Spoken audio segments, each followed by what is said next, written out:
கலையாத கல்வி, குறையாத வயது, கபடு வாராத நட்பு, கன்றாத வளமை, குன்றாத இளமை, கழுவினி இல்லாத உடல், சலியாத மனம், அன்பு அகலாத மனைவி, தவறாத சந்தானம், தாழாத கீர்த்தி, மாறாத வார்த்தை, தடைகள் வாராத கொடை, தொலையாத நிதியம், கோணாத கோல், ஒரு துன்பமில்லாத நல்வாழ்வு. பிளேத்தமிழ் நேயர்கள் அனைவருக்கும் ஆனந்தமான இந்த ஒரு நன்னாளில் உங்களை சந்திப்பதிலே பெரும் மகிழ்ச்சி. ஒரு மனிதனுடைய ஆனந்தம் எதில் இருக்குது அப்படின்னா ஒரு வில் பவரில் தான் இருக்குது. தன் மீது வைக்கக்கூடிய நம்பிக்கையிலே தான் அவர்களுக்கு மகிழ்ச்சி ஏற்படும், ஆனந்தம் ஏற்படும். நம்ம இந்த மகிழ்ச்சி ஆனந்தம் தான் மேலே நமக்கு நம்பிக்கை வைக்கலை, நமக்கு இந்த நேரம் செட் ஆகலை, இந்த நேரம் நமக்கு கை கொடுக்காது, இதில் நாம் இறங்கக்கூடாது, நமக்கு நாம் இந்த அளவுக்கு ஒர்த்து கிடையாது அப்படின்னு ஏதாவது நம்மளையே நாம் தவறாக புரிந்து கொண்டாலோ அண்டர் எஸ்டிமேட் பண்ணிக்கிட்டாலோ நம்ம லைஃப்பில் சக்ஸஸே ஆக முடியாது. என் பிள்ளைகளா, என் உறவுகளா, என் சொந்தங்களா, உங்களுக்கு நான் சொல்லக்கூடிய முதல் ஒரு செய்தி, ஜோதிடம் அஸ்ட்ராலஜி அப்படின்ற வேலை தான் இப்போ நீங்கள் இந்த பகுதிக்குள்ளே வந்திருப்பீங்க. முதல்ல அஸ்ட்ராலஜினா என்ன அப்படின்னா, ஜோதிடம்னா என்னென்னா, உனக்குள்ளே இருக்கிற நம்பிக்கையை நான் உனக்கு வெளிப்படுத்துகிறேன். முயற்சி பண்ணு, முட்டிப்பார், மோதிப்பார். உனக்குள்ளே இருக்க ஒரு விஷயம், உனக்குள்ளே ஒரு ஜோதி இருக்குது, அதற்கான விஷயத்தை தேடு. இதை தான் நான் எல்லாருக்கும் சொல்லி தருவேன். எடுத்த உடனே நம்மளை நாமளே எனக்கு முடியாது சார், நான் இதுக்கெல்லாம் செட் ஆக மாட்டேன் சார், வாழ்க்கையே கனவாக போயிட்டு சார், எதுவுமே நான் சொல்கிறேன், நீ நினச்சா நடக்கும் ராஜா. என் பிள்ளைங்களா, நீங்கள் நினச்சா நடக்கும். நீங்கள் என்ன வேணாலும் நினைங்க, அசால்ட்டாக நடக்கும். அப்படிப்பட்ட ஒரு இது நடக்கிறதுக்கு இந்த நேரம் கரெக்டாக இல்லைன்னா கொஞ்சம் நேரம் கழித்து யோசிப்போமா, அதை தான் ஜோதிடம் சொல்லித்தரும். என்னால் முடியும்டா, நீங்கள் என்ன வேணாலும் பேசுங்கடா, நான் என்ன வேணாலும் பார்த்துக்கிறேன்டா, எனக்கு கடவுள் என்கிட்ட இருக்கார்ரா, எனக்கு இது இந்த எனக்கு இந்த விஷயத்தை ஒரு நிறுவனத்தை தோண வச்சதே கடவுள் தான், நான் ஒரு நிறுவனத்தை ஆரம்பிக்கணும்னு நினச்சதே கடவுள் தான்டா. அப்போ அந்த கடவுள் என்கிட்ட இருக்காரு. எனக்கு தேவை என்ன, சரியான இடத்த நான் தீர்மானம் பண்ணணும், சரியான ஒரு நோக்கத்தை நான் தீர்மானம் பண்ணணும். இதை ரெண்டையும் நான் தீர்மானம் பண்ணிட்டா, எனக்கு இந்த நேரம் நல்லா இருக்குன்னா இந்த நேரத்தில் நான் ஆரம்பிக்கணும் அந்த பிஸ்னஸை. இதே இந்த ஒரு 6 மாதம் நல்லா இல்லை சார் அப்படின்னா என் பிஸ்னஸை 6 மாதம் தள்ளி ஆரம்பிக்க போகிறேன். இப்போ இந்த ஜோதிடம் எனக்கு என்ன சொல்லி கொடுத்துருக்கு, உனக்குள்ளே தோன்றது எல்லாமே நீ நடத்த முடியும்ப்பா அப்படின்னு. அதனால் பலத்தை ஏற்படுத்துங்க. 2025 முடிய போகுது, 2026 ஆரம்பமாக போகுது. இந்த நேரத்திலையும் எனக்கு எதுவும் கிடைக்கல, எனக்கு எதுவும் வரல, நான் நினச்ச மாதிரி இந்த ஆண்டு வரலன்னு நினைக்காதீங்க. சொச்ச காலத்தில் இந்த கொஞ்சம் முடிவு இருக்குது பாருங்க, இந்த முடிவில் ஒரு ஆரம்பத்தை நம்ம ஆரம்பிப்போம், நல்ல துவக்கத்தை ஆரம்பிப்போம். இது ஒரு பெஸ்ட் சான்ஸ். கடவுள் நமக்கு ஒரு நல்ல பொக்கிஷத்தை கொடுக்கிறார், அற்புதமான பொக்கிஷத்தை கொடுக்கிறார், மிகப்பெரிய யோகத்தை கொடுக்கிறார். இப்போ நான் இதுவரைக்கும் விட்டதை நான் ஆரம்பிக்க போகிறேன். எனக்குள்ளே இருந்த ஒரு பேலன்ஸ் நான் மைனஸாக வச்சுருந்தேனே அதை ப்ளஸ் ஆக்க போகிறேன். எனக்கு என்னை விட்டு பிரிந்தவர்களை பற்றி நான் கவலைப்பட போகிறதில்ல, என்னை விட்டு விலகினவங்களை பற்றி கவலைப்பட போகிறதில்ல, என்னை அவமானப்படுத்தவங்களை பற்றி நான் கவலைப்பட போகிறதில்ல, என்னை வீட்டில் கூட அக்செப்ட் பண்ணிக்காமல் இருக்காங்க அவங்கள பற்றி இப்போ நான் கவலைப்பட போகிறதில்ல. எனக்கு கவலைங்கிறதே இனிமேல் கிடையாது. நான் நினச்சதை இனிமேல் நான் நடத்த போகிறேன். என்னானாலும் பரவாயில்ல, கடவுள் எனக்கு துணை இருக்கார். த சிவஸ்ரீ சொல்லியிருக்கிறாரு, பிளேத்தமிழ் வாயிலா நான் இறங்குறேன் அப்படிங்கிற ஒரு தீர்மானத்தோட என் பிள்ளைகளா, நீங்கள் இந்த சொச்ச காலம், இந்த 2025 பேலன்ஸில் ஒரு புதிய சாப்டர் ஆரம்பிங்க. கண்டிப்பாக சக்ஸஸ் ஆவீங்க, நிச்சயமாக வெற்றி ஆவீங்க. என்னென்ன நடக்க போகுது, இந்த சொச்ச காலத்தில் உங்களுக்கு என்னென்ன நடக்க போகுதுங்கிறத நான் உங்களுக்கு ஹிண்ட் தரேன். இறங்கி பூந்து விளையாடுங்க, சிறப்பாக இருப்பீங்க. கிருத்திகை நட்சத்திரம் 2, 3, 4 பாதம், ரோகிணி நட்சத்திரம், மிருகசீர்ஷ நட்சத்திரம் 1, 2 பாதம் கொண்ட ரிஷபராசி அன்பர்களே, செல்வத்தின் செல்வம் செவி செல்வம் அப்படின்னுவாங்க. செவி கொடுத்து கேட்கக்கூடியவர்கள், ஒரு செவி விஷயத்தில் ரொம்ப புரிதலை ஏற்படுத்தி கொள்ளக்கூடிய விருச்சக ராசி அன்பர்களுக்கு இப்போ நல்ல வழி செய்திகள் வந்து சேரப்போகுது. ரொம்ப நாளாக நான் என் ஜாதகத்தை கொடுத்துருக்குறேங்க, ஒரு ரிசல்ட்டும் வரல, எல்லா மேட்ரிமோனிலையும் நான் பதிவு பண்ணியிருக்கிறேன், எனக்கு ஒன்றுமே நடக்கலைன்னா அந்த மேட்ரிமோனிலேருந்து நல்ல தகவல் வரும். யாரோ தெரிஞ்சவங்க, சொந்தக்காரவங்க, அறிஞ்சவங்க டக்குன்னு கொண்டு வந்து ஒரு வரனை கொடுப்பாங்க. அப்போ கல்யாண பேச்சுகள் முடிவடையும், கல்யாண பேச்சுகள் படபடப்பாக நடக்கும். கட்டிட தொழில் புரிபவர்கள், இன்ஜினியர்களுக்கெல்லாம் ரொம்ப அற்புதமான நேரம். உங்கள் ஜென்மத்தில் ஏற்படக்கூடிய பகைகள்லாம் இப்போ விலக போகுது. புதிய வியாபாரத்தை அமைக்க போகிறீங்க, புதுசாக பிஸ்னஸ் உடைய ஒரு டீம் ஒன்று உருவாக்க போகிறீங்க. வெளிநாடு வெளியூரில் சில பேர் வேலையை விட்டுருப்பீங்க, அவங்களுக்கு புதுசாக இப்போ வேலை கிடைக்க போகுது. அதே மாதிரி துரத்தப்பட்டுட்டோம், முடிஞ்சு போயிடுச்சு வாழ்க்கை நினச்சவங்களுக்கு இப்போ உங்களுக்கு ரீஎன்ட்ரி கிடைக்க போகுது. நான் என்ன சாமி பண்ணுறதுன்னு தெரியல, கண்ணை முழிச்சுக்கிட்டு இருக்கிற சாமி, எனக்கு ரொம்ப புரியல, கடன் ஏகப்பட்ட கடன் இருக்குது, இந்த நேரத்தில் எனக்கு இப்படி நடந்துருச்சு அப்படின்னு நினச்சவங்களுக்கு ரீஎன்ட்ரி கொடுக்கக்கூடாது இந்த வாய்ப்புகள் ஏற்படுது. சில சிறு விபத்துகள்லேருந்து உயிரிழையில் நீங்கள் தப்பிக்க போகிறீங்க. அதுதான் உண்மையான வார்த்தை. அது சொல்லுவாங்க நூல் இழைன்னுவாங்க, அது எப்படி வேணாலும் வச்சிங்க, அந்த இழையில் நீங்கள் தப்பிக்கக்கூடிய வாய்ப்புகள் உண்டு. ஆனால் கடவுள் உங்கள் பக்கம் இருக்கார். அதனால் வாகனங்களில் மட்டும் கொஞ்சம் கவனமாக போங்க. ரிஷபராசிக்காரர்களுக்கு ஏகப்பட்ட திருஷ்டிகள் தான் இருக்குது. அதனால் சுதர்சன மகாவிஷ்ணுவோடைய மந்திரத்தை ஜபம் பண்ணிகிட்டே இருங்க.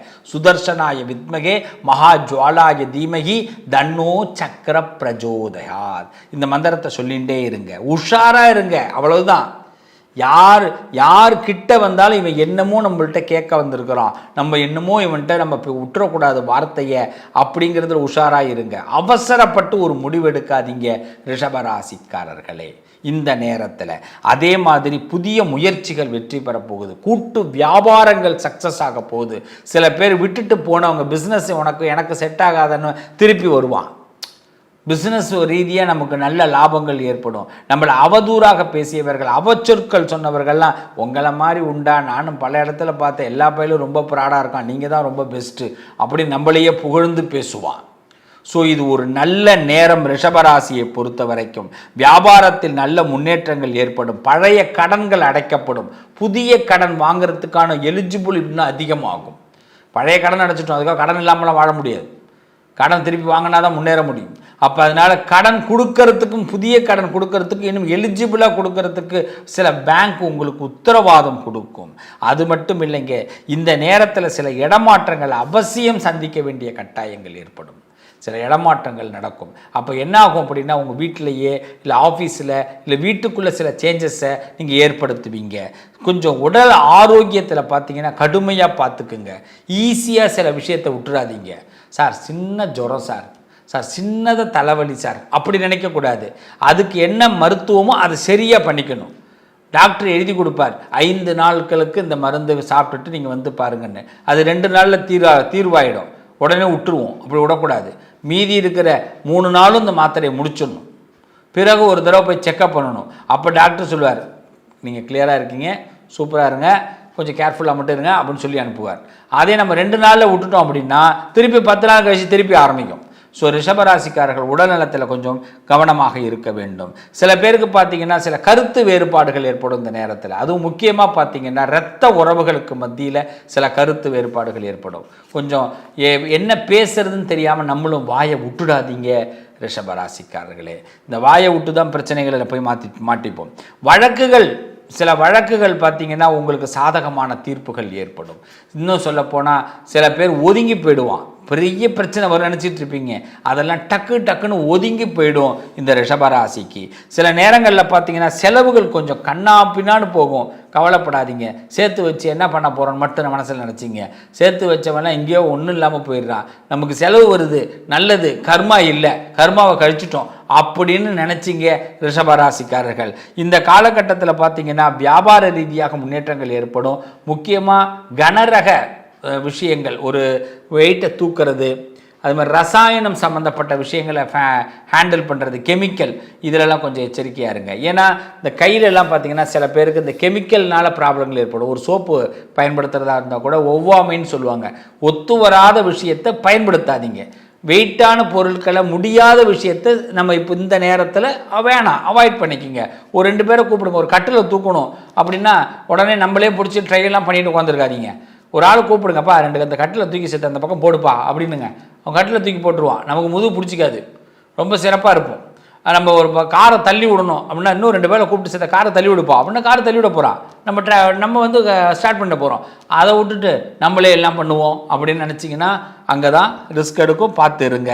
இந்த காலகட்டத்தை பொறுத்த வரைக்கும் உடல் சார்ந்த விஷயத்தில் மட்டும் கொஞ்சம் கவனமாக இருங்க, மற்றபடி கவலை இல்லை.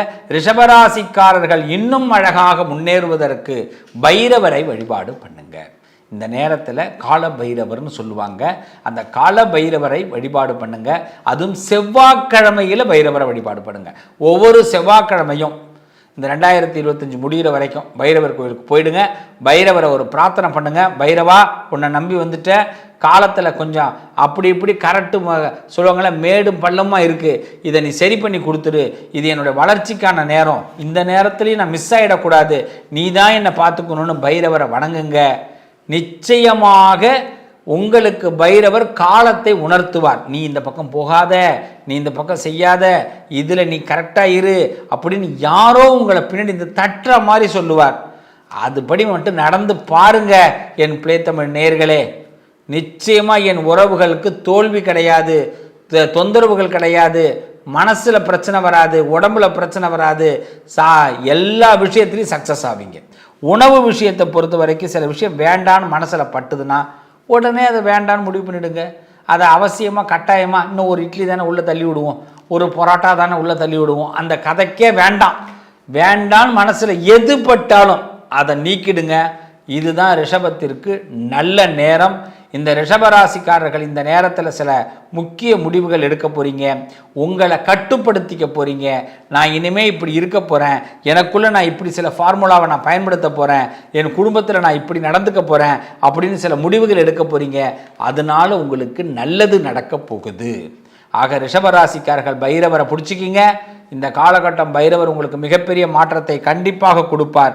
வாய்ப்பு கிடைச்சதுன்னா சிவன் கோவிலுக்கு வியாழக்கிழமை சிவாலய தரிசனத்தை இந்த ரிஷபராசிக்காரர்கள் தொடர்ந்து செஞ்சு பாருங்க. அதுவும் திருவாதிரைன்னு சொல்லி ஒரு நட்சத்திரம் வரும், அந்த நட்சத்திரத்தை அன்னைக்கு கண்டிப்பாக சிவாலய தரிசனம் பண்ணி பாருங்க. ரிஷபராசிக்காரர்களுக்கு திருப்பங்கள் ஏற்படும். வாழ்த்துக்கள். மலை போல் ஒரே ஒரு விஷயத்தை சொல்லி முடிக்கிறேன். மழை போல் ஒரு பிரச்சனை சார், என்னால் முடியல, எப்படி கிளியர் பண்ண போகிறேன்னு தெரியலன்னு நினச்சிக்கிட்டு இருந்தீங்கன்னா பனி போல் விலக போகுது. அதனால் மனசை திடப்படுத்துங்க. ஆண்டவன் வழி கொடுக்க போகிறான். கடவுள் மேலே பாரத்தை போட்டு நாம் சந்தோஷமாக நடப்போம், நல்லது நடக்கும். 2025 முடிவில் நாம் இருக்கிறோம். பல கனவுகளோடு 2025 பிறந்தது. சிலருக்கு கனவுகள் நிறைவேறலை, ஆனால் சிலருக்கு கனவுகள் நிறைவேறக்கூடிய தருவாய்கள் ஏற்பட்டது, அது நடத்தாமல் போனது. சிலருக்கு நிறைவேறணும்னு நம்பிக்கை இன்றைக்கும் இருக்குது. எல்லாருக்கும் ஒன்றே ஒன்று சொல்கிறேன், இந்த 2025 இந்த லாஸ்ட் மினிட்டு கண்டிப்பாக கனவுகள் நிறைவேறப் போகுது.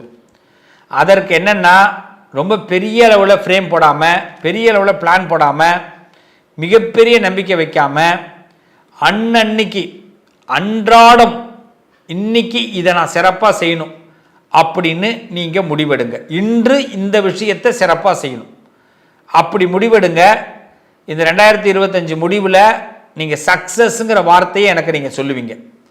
நல்லா தெரிஞ்சிங்க, இன்று இந்த முடிவெடுக்கிறோம், இன்றைக்கி இதை செய்கிறோம், இன்றைக்கி இங்கே போய் இதை பார்க்குறோம், இவரை பார்க்குறோம், இது கண்டிப்பாக நடக்கும். பெரிய பிளான் போட வேண்டாம், சின்ன சின்ன பிளானை போடுங்க. அது வருமான பிளானாக இருக்கட்டும், வசதிக்கான பிளானாக இருக்கட்டும், அடிப்படை பிளானாக இருக்கட்டும், அன்றன்றைய பிளானை போடுங்க. என் உறவுகளே, என் சொந்தங்களே, என் நண்பர்களே, நிச்சயமாக நீங்கள் நினைக்கிற அந்த பிளான் சக்ஸஸ் ஆக போகுது. இந்த மழைக்காலம், இந்த மழை காலத்தில் இப்போ சில புயல்கள் உருவாகுது. கொஞ்சம் மழை இந்த வருஷம் அதிகமாக இருக்கும். அதனால் தாழ்வான பகுதிகளில் இருக்கக்கூடிய நண்பர்கள், என் உறவுகள்லாம் கொஞ்சம் கவனமாக இருங்க. மழை நேரத்தில் உடல் நலங்களில் கவனப்படுத்திக்கிங்க. ரொம்ப மழையில் நனையாதீங்க. என் உறவுகளுக்கு நான் சொல்லக்கூடிய இது அறிவுரை கிடையாது, அன்பு கட்டளை. மழையை நீங்கள் எதிர்கொள்ள வேண்டிய கட்டாயம் இந்த வருஷத்தில் இருக்கிறதுனால எல்லாத்தையும் பாதுகாப்பாக பார்த்துக்குங்க. பயணங்கள்லாம் ரொம்ப தூரம் போகிற மாதிரி இருந்ததுனாலும் அந்த பயணங்களில் எவ்வளோ சீக்கிரமாக போயிட்டு வரலான்னு பார்த்துக்குங்க. அதனால் மழைக்காலங்களில் வாகனங்களில் பார்த்து போங்க. என் உறவுகளே, நீங்கள் எல்லாரும் நல்லா இருக்கணும். நாம் நல்லா இருக்கணுங்கிறது கடவுள் ஆசைப்படுறாரு. நாம் நல்லா இருக்கணும்னு கிரகங்கள் ஆசைப்படுது. நாம் நல்லா இருக்கணும்னு நாமளும் ஆசைப்படணும். நாம் ஆசைப்பட்டு ஆரம்பிக்கணும். எப்படி?